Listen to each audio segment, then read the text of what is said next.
ও আল্লাহ, জীবনে অনেক নামাজ ছেড়ে দিয়েছি, মা বাবারে কষ্ট দিয়েছি রে আল্লাহ।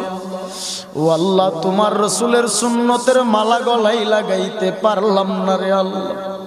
তওবা করে নিলাম আজকে আলেমুল আমাদেরকে সাক্ষী রাখিয়া।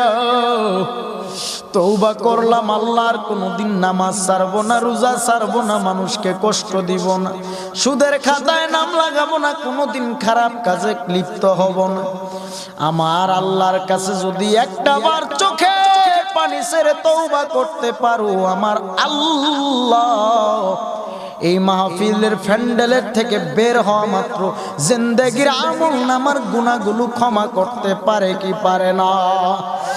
বলেন রহমান তিনি কে, রহিম তিনি কে, রাজ্জাক তিনি কে, জব্বারু তিনি কে?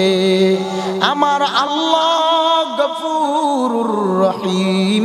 আমার আল্লাহ কেমন রহমান, আমার আল্লাহ কেমন রহিম, যে আল্লাহ বান্দা বান্দিকে এত মায়া এত দয়া করার পরেও আজকে বান্দা বান্দি তুমি আমি আমার আল্লাহকে চিনি না, মদিনার নবীকে চিনি না।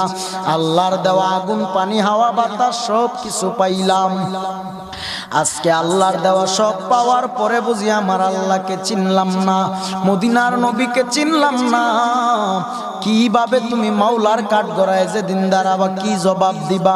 জবাব দেওয়ার কোনো ক্ষমতা থাকবে না রে গোলাম। ওই দিন তুমি জবাব দেওয়ার কোনো ক্ষমতা তোমার আমার থাকবে না। যার যার চিন্তায় সবাই ইয়া নাফসি বলে কান্নায় বিভোর হবে। বাবারে সময় চলে গেলে আর কোনো কাজে আসবে না।